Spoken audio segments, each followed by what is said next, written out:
Hello, and welcome to a brief tutorial on completing the end-of-year report for the Reading Sufficiency Act. My name is Melissa Algrim. I am the Director of RSA and will be walking you through this tutorial. As we get started, a couple of things to remember. This report is due each year on May 31st and is located on single sign-on under the RSA survey application. The report opens by the beginning of May each year and is to be completed by each school site that serves students in either kindergarten through third grade. Prior to starting the report, you will want to gather some information. First, you will want the number of students in each grade, K through 3, who started a reading plan after the beginning of year report was submitted back in September. You will also want the number of students in each grade who were on a reading plan but left the school prior to demonstrating reading sufficiency. Finally, you will want the number of students in each grade who successfully completed a reading plan and now demonstrate reading proficiency through the screening assessment.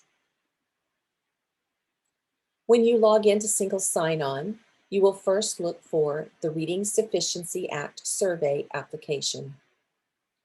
When you click on that application, you'll first go to the Welcome page. Up at the top of the screen, you will find some tabs. You will look for the End of Year Report tab and click on that one. Once you open the End of Year Report, you will notice that there are 3 sections to this report. The first is contact information. You will need to fill out the contact information for the person that is most knowledgeable of this report, whether that be a lead teacher, site principal, reading specialist, curriculum coordinator, or whomever else is deemed appropriate. You will need to enter in their name, contact and phone number, and an email where they can be reached. This contact would be who we would try to reach out to if there were any questions regarding the data that's been submitted in this report. Please do double check the email address for any potential typos. That tends to be our largest barrier for reaching out to people, is when we have typos in the email and are not able to reach the correct person. The second section of the report is the screening assessment. This information should match what was submitted in September on the beginning of year report. For each grade level, kindergarten through third grade, there is a drop-down box that lists the different screening assessments that have been approved by the State Board of Education. For each grade level, you will select the screening assessment that is being used. If all grade levels, kindergarten through third grade, are present at the school and all are using the same assessment, you can click the box that says the same assessment was used for all grades, and then just select the assessment that was used one time. If the site does not have all 4 grades present, then you can select the option No Assessment Required. That is the only time that option should be selected.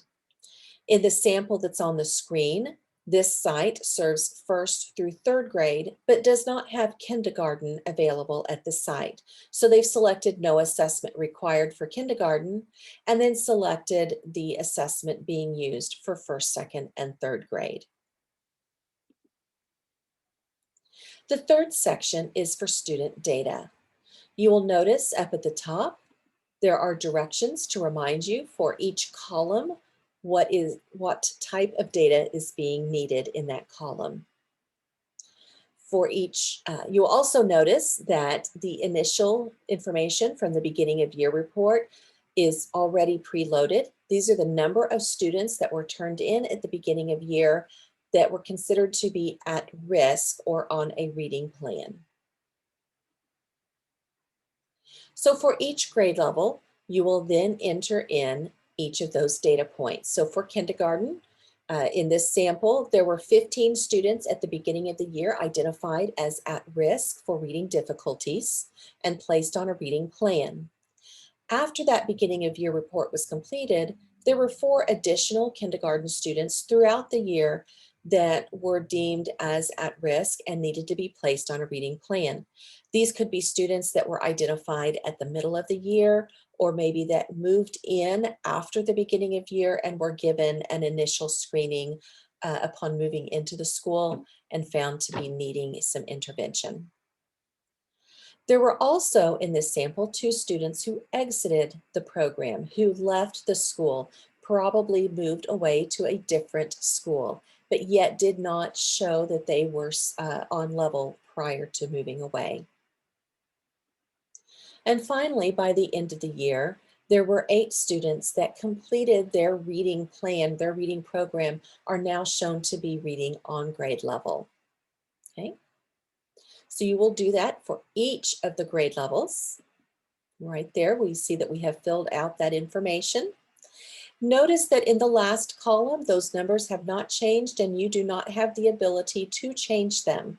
These numbers will auto-compute after the data has been saved.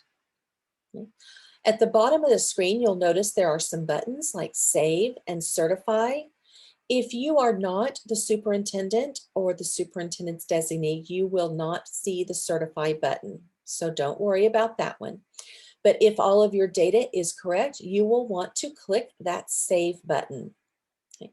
You can confirm that your status is now saved by going back up to the top above your contact information, and your status message up the top should have changed to Saved. Once that has been saved, you will want to confirm that all of your data is correct and present. Okay. So double check to make sure those numbers are the ones that you have entered, that we don't have any typos there. You will notice that after that has been saved, that we now have those numbers that have changed, have auto-computed in that last column. Once everything has been confirmed to be correct, your superintendent is then able to certify. This is a really important step and one that is often forgotten since it sometimes involves moving to a different person. So please do not forget to let your superintendent know that this report is ready to be certified. You will know that everything is done and finished on your end when you see the status change to certified up at the very top of the screen. And that is what we are looking for when we know that we are finished. And until that says certified, you will continue to get calls and emails from us asking you to complete your report. So just do be aware that that's what we are looking for.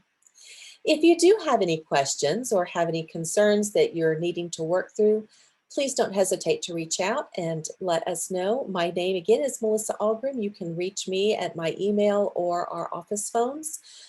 Deb Wade is our elementary ELA director and is also available to answer questions.